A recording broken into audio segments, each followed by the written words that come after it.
اعوذ باللہ من الشیطان الرجیم بسم اللہ الرحمن الرحیم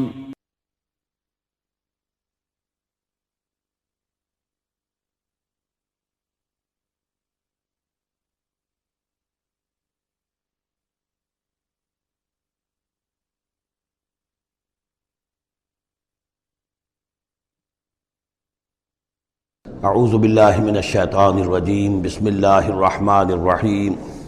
لقد ارسلنا نوحا الى قومه فقال یا قوم اعبدوا اللہ ما لکم من الہ غیرہ انی اخاف علیکم عذاب یوم عظیم صدق اللہ العظیم رب اشرح لی صدری ویسر لی امری واحلل عقدۃ من لسانی یفقہوا قولی۔ میں آپ سے یہ عرض کر چکا تھا کہ اس سورہ مبارکہ میں اس کا جو اصل عمود ہے وہ ہے التذکیر بایام اللہ، اور اس کا بہت بڑا حصہ جو ہے وہ انباء الرسل پر مشتمل ہے۔ اس اصطلاح کو میں چاہتا ہوں کہ آپ سمجھ لیں۔ قرآن حکیم میں نبیوں کا ذکر آتا ہے تو اس کا عام انداز کچھ اور ہوتا ہے، ان کے ذاتی محاسن، ان کی سیرت کے اچھے پہلو نمایاں کرنا، ان کی شخصیتوں کی، ان کا تقوی، ان کا مقام، ان کا استقامت۔ اور جب رسولوں کا ذکر ہوتا ہے تو خاص طور پر اس میں ہوتا ہے کہ جس قوم کی طرف بھیجے گئے اس نے پھر کیا رد عمل ظاہر کیا، اس کا نتیجہ کیا نکلا، قومیں ہلاک ہوئیں۔ تو پہلی قسم کی جو معاملہ ہے اسے ہم کہہ سکتے ہیں قصص النبیین، نبیوں کے حالات۔ اور قرآن حکیم کی ایک صورت جو ہے اس معاملے میں بہت ہی اہم ہے، پوری کی پوری جو ہے ایک نبی کے حالات پر مشتمل، سورہ یوسف علیہ السلام۔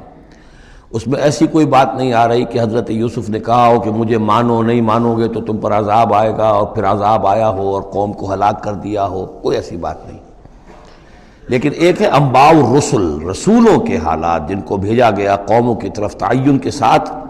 اور اب پھر وہ اللہ کی عدالت بن کر آئے کہ اگر مانو گے تو خیریت ہے، نہیں مانو گے تو ہلاک کر دیے جاؤ گے۔ ان کو کہتے ہیں انباء الرسل، نبأ کی جمع انباء۔ عام طور پر 6 رسولوں کے حالات قرآن مجید میں تکرار کے ساتھ آئے ہیں۔ اس کی وجہ یہ نہیں ہے کہ رسول صرف یہ 6 ہیں، بلکہ یہ 6 رسول وہ ہیں کہ جن سے اہل عرب واقف تھے۔ یہ تمام اسی جزیرہ نماء عرب کے اندر آئے ہیں۔ جزیرہ نماء عرب کا نقشہ اپنے ذہن میں لے آئیے کہ جو پیننسولا ہے، عربین پیننسولا، نیچے سے چوڑا ہے، یمن سے لے کر حضر موت وغیرہ کی طرف بہت چڑھائی ہے، لیکن پھر یہ شمال کی طرف دونوں طرف سے، مشرق سے بھی شمال مغرب کی طرف جا رہی ہے یہ خلیج فارس یا خلیج عربی جو بھی آپ اسے کہیں، پرشین گلف۔ اور ادھر یہ جو جا رہا ہے ریڈ سی، یہ ریڈ سی جو ہے اوپر جا کر پھر 2 کھاڑیوں میں تقسیم ہو جاتا ہے، ایک خلیج سویس ہے اور ایک خلیج عقبہ ہے۔ اگر آپ اس کو یہ جو جا رہی ہے پرشین گلف اور ادھر سے جو گلف آف عقبہ ہے، ان کو اگر سیدھی لائن کھینچ دیں تو یہ اوپر جا کر مل جاتی ہے ایک جگہ پر۔ یہ کوہستانی علاقہ ہے، کردستان، آج اسے ہم کردستان کے نام سے جانتے ہیں۔ یہ جو ٹرائنگل بن گئی، بیس پورا جزیرہ نماء عرب کا، اور ادھر سے مشرقی ساحل اس کا گلف کے ساتھ ہوتے ہوئے، اور پھر وہ لائن جو آپ نے کھینچی ہے جو جا کر اوپر مل گئی کردستان میں، ادھر سے وہ ریڈ سی چلا آ رہا ہے، بحیرہ قلزم، اور اس میں سے 2 کھاڑیوں میں سے جو مشرقی کھاڑی ہے خلیج عقبہ، اس کو لے کر سیدھا اگر آپ نے جوڑ دیا تو ٹرائنگل جو بنی ہے، اس ٹرائنگل پر وہ تمام اقوام تھیں کہ جن کی طرف اللہ تعالیٰ نے ان 6 رسولوں کو بھیجا ہے کہ جن کا ذکر قرآن میں ہے۔ اس کی وجہ یہ ہے کہ جزیرہ نماء عرب تو جزیرہ نما کہلاتا ہی ہے، لیکن اس کے اوپر بھی اس ٹرائنگل کے اندر جو 2 ملک آتے ہیں ان میں سے ایک کا نام عراق ہے، ایک کا عرب، ایک کا شام ہے، لیکن اصل میں یہ بھی ملک عرب ہی کے حصے ہیں، عراق عرب، شام عرب اور الجزیرہ، یہ جزیرہ کہلاتا ہے، جزیرہ نما جو نیچے ہے، اور پھر عراق عرب مشرق میں، شام عرب۔ اب اس میں نوٹ کیجئے کہ سب سے پہلے رسول جن کا قرآن ذکر کرتا ہے وہ حضرت نوح علیہ السلام ہے۔ اندازہ یہ ہے، واللہ عالم، ان چیزوں کو یقین کے ساتھ نہیں کہہ سکتے، کہ یہ حضرت آدم کے تقریباً 2000 سال بعد ہیں۔ اور یہ جو ٹرائنگل کا ایپیکس ہے، اوپر کا قلعہ، یہاں یہ قوم آباد تھی جہاں حضرت نوح علیہ السلام بھیجے گئے۔ اس وقت تک نسل انسانی صرف یہی تھی، اور پوری دنیا میں کبھی نسل انسانی پھیلی نہیں تھی۔ اس علاقے میں حضرت نوح علیہ السلام کی قوم تھی یا پوری نسل انسانی تھی، وہاں حضرت نوح علیہ السلام بھیجے گئے، وہیں وہ عذاب آیا۔ اسی پر اوپر چل کر جو ہے وہ پہاڑی بھی ہے، ارارات کی پہاڑی جو ہے، جو کوہ جودی، جس پر کہ جا کر ان کی کشتی ٹکی ہے۔ جب پوری قوم ان کی ختم کر دی گئی، حضرت نوح علیہ السلام کی دعوت پر وہ ایمان نہیں لائے اور پوری کی پوری قوم کو ہلاک کر دیا گیا، صرف چند لوگ بچے، تو اب ان کے 3 بیٹوں سے نسل انسانی چلی۔ ایک بیٹا جو سام ہے وہ جنوب کی طرف اتر گیا، عراق کی طرف،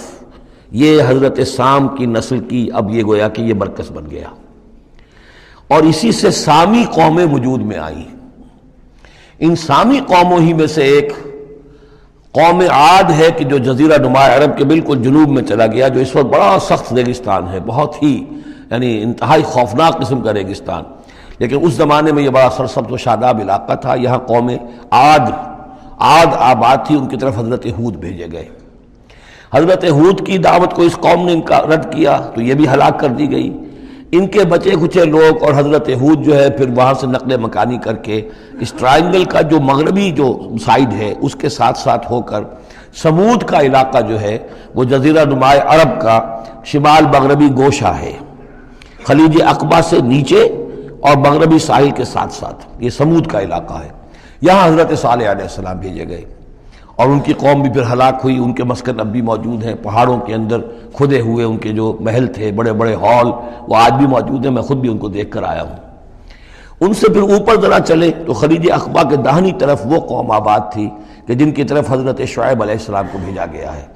یہ ہے وہ علاقہ ان کا کہ جن کو مدین اخاہم شعیب، مدین کا علاقہ ہے۔ اس سے ذرا آگے چلتے ہیں تو ڈیڈ سی آ جاتا ہے، اور یہ ڈیڈ سی کے ساتھ وہ اس کے ساحل پر وہ شہر آباد تھے سدوم اور عمورہ کہ جہاں حضرت لوط علیہ السلام بھیجے گئے۔ تو گویا کہ یہ ساری اقوام جن کا ذکر ہو رہا ہے وہ اسی ٹرائنگل پر ہیں، سوائے ایک جو قوم فرعون ہے، وہ ذرا اس ٹرائنگل سے ہٹ کر سرائی پیننسولا سے باہر نکل کر مغرب کی طرف وہ مصر میں بھیجے گئے ہیں حضرت موسیٰ علیہ السلام فرعون کے پاس۔ یہ نقشہ ذہن میں رکھ لیجئے۔ زمانی اعتبار سے یہ کہ حضرت نوح علیہ السلام پہلے رسول ہیں، پھر حضرت ہود، پھر حضرت صالح،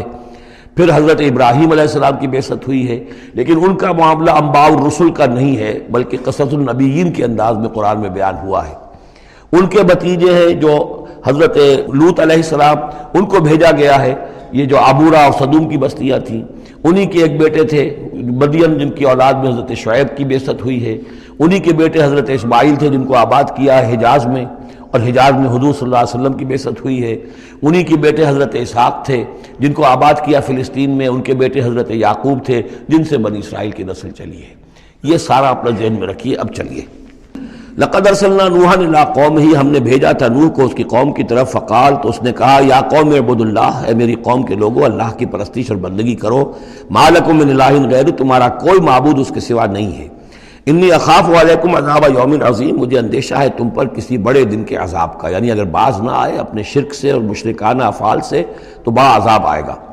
قال الملأ من قومہ، تو اس کی قوم کے سرداروں نے کہا، انا لنراک فی ضلال مبین، ہمارا تو خیال ہے کہ تم کہیں بھٹک گئے ہو، گمراہ ہو گئے ہو، تمہارا دماغ خراب ہو گیا ہے۔ قال یا قوم لیس بی ضلالۃ، انہوں نے پھر کہا نرمی کے ساتھ، اے میری قوم کے لوگوں، میں بہکا نہیں ہوں، میں بھٹکا ہوا نہیں ہوں، میرا جو ہے دماغ چل نہیں گیا ہے، ولکنی رسول من رب العالمین، بلکہ میں تو رسول ہوں تمام جہانوں کے پروردگار کی طرف سے، اس نے مجھے اس خدمت پر مامور کیا ہے کہ میں تمہیں خبردار کروں۔ ابلغکم رسالات ربی، میں تو تمہیں پہنچا رہا ہوں اپنے رب کے پیغامات، وانصح لکم، اور میں تمہارا خیر خواہ ہوں، تمہاری بھلائی چاہتا ہوں، آنے والے عذاب سے تمہیں بچانے کی فکر کر رہا ہوں۔ وَعَلَمُ مِنَ اللَّهِ مَا لَا تَعْلَمُونَ، اور مجھے اللہ کی طرف سے وہ کچھ چیزیں معلوم ہیں جو تمہیں معلوم نہیں ہیں، جو دن آنے والے ہیں وہ اس کا مجھے تو اندازہ ہے کتنی بڑی تباہی آنے والی ہے۔ اب عجبتم، کیا تمہیں بہت تعجب ہو گیا،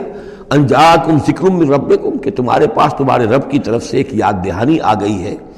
علی رجل منکم، تم ہی میں سے ایک فرد کے اوپر اللہ نے وہی بھیج دی، میں تم ہی میں سے ہوں، تمہاری قوم کا فرد ہوں، لینذرکم، تاکہ وہ تمہیں خبردار کر دے، ولتتقوا، اور تاکہ تم بچ سکو، ولعلکم ترحمون، اور تاکہ تم پر رحم کیا جائے۔ فکذبوہ، تو انہوں نے اسے جھٹلا دیا، فانجیناہ والذین معہ فی الفلک، تو بچا لیا ہم نے اس کو اور جو اس کے ساتھی تھے، اور یہ بعد میں معلوم ہوگا بہت ہی کم لوگ تھے جو ایمان لائے 950 برس کی دعوت کے باوجود۔ ہم نے ان کو بچا لیا ایک کشتی میں، وَأَغْرَقْنَا الَّذِينَ كَذَّبُوا بِآيَاتِنَا، اور غرق کر دیا ان کو جنہوں نے ہماری آیات کا انکار کیا تھا، جھٹلایا تھا۔ إِنَّهُمْ كَانُوا قَوْمًا عَمِينَ، یقیناً وہ اندھے لوگ تھے، ایسی قوم تھی کہ جن کی آنکھیں جو ہیں وہ اندھی ہو گئی تھیں۔